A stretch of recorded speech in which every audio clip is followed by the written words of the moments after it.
Yesterday I was flying back from California at the leadership summit that I was at and coming back to Detroit to home office and get on the plane, and I'm all the way at the back of the plane. There was no first class, nothing else available. So in essence, I am in the last row, row number 28 of this little tiny plane, and it's three seats on one side, three seats on the other side.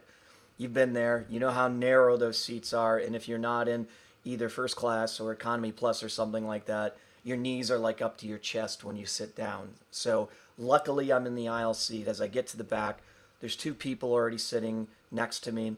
I sit down and I'm kind of like this. You know, I'm not a small guy, I'm not a big guy, but ultimately there's really not much room there. And one row in front of me, there's somebody sitting on the window, there's somebody sitting on the window seat, somebody sitting on the aisle seat, and there's the center piece open. And as I'm watching, this young lady is coming down the center of the aisle. Now, mind you, as she's walking down the aisle, she's got a purse hanging over one shoulder. She's got a diaper bag kind of across her. She's pulling a carry-on, and she's got a baby in her arms. That to me didn't look like more than maybe a month, maybe a little bit more than that old. And she's making her way down. Luckily, somebody helped her take the carry-on and stick it up in the overhead. And of course, you've got to go through the whole rigmarole of the one person sitting on the aisle has to get out.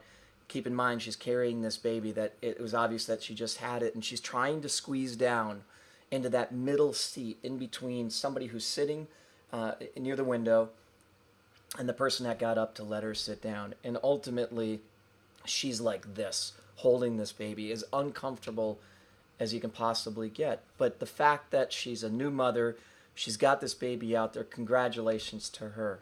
But the story's not over. A little bit into the flight, it's a 5-hour flight from California back to Detroit, just shy of 5 hours. Of course, a baby just needs to go sometimes. The baby needs to go to the bathroom. You're not going to pick up the baby. The baby can't tell you that they need to go, and you're not going to go into the little tiny stall, which we all know we got to sit like this again to use that. And ultimately, the baby does what the baby needs to do. And I'm just a row behind, and I could tell what the baby had done, because ultimately, you know, everybody around could tell what the baby had done.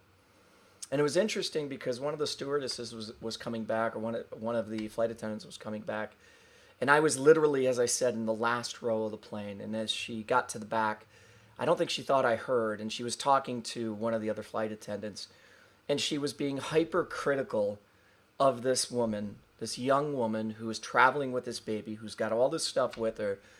And she was saying some pretty nasty stuff about her, being very, very critical about the baby going to the bathroom, the challenges getting her on the plane was causing, and so forth. And I'm pretty certain that the individual actually heard what was going on. I'm not positive, but I'm pretty certain.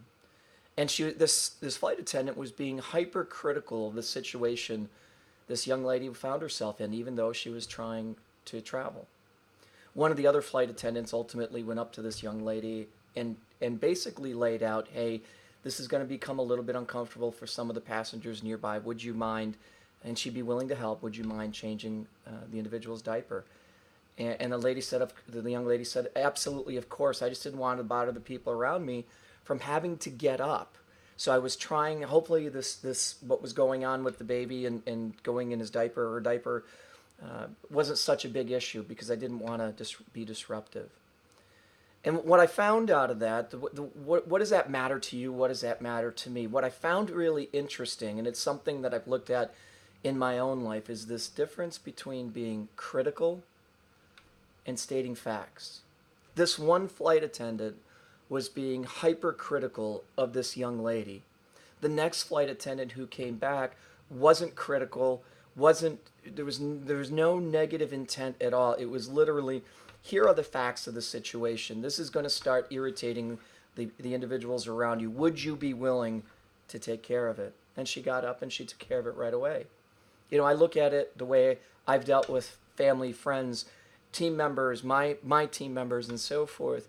And it seems to be, I always thought it was this real fine line of being critical and dealing with the facts. And the reality of it, it's not a fine line. There's clarity around being critical about a situation drives this negative response from most people. The flip side of this is dealing with the facts as they are, stripping out the emotion and dealing only with the facts of the situation will get you much further, and you'll be able to deal with circumstances unlike ever before. Even in my own life, the criticalness I showed with my kids, the criticalness I've showed with my wife is something that I've got to let go of and deal with the facts of the situation, not being critical about them, about somebody else in front of them, and setting that example of dealing with the facts. Anybody who's leading people, make sure there's a big difference in the way you approach people. Don't be like the stewardess and be hypercritical. Be like the second flight attendant who came by and deal only with the facts.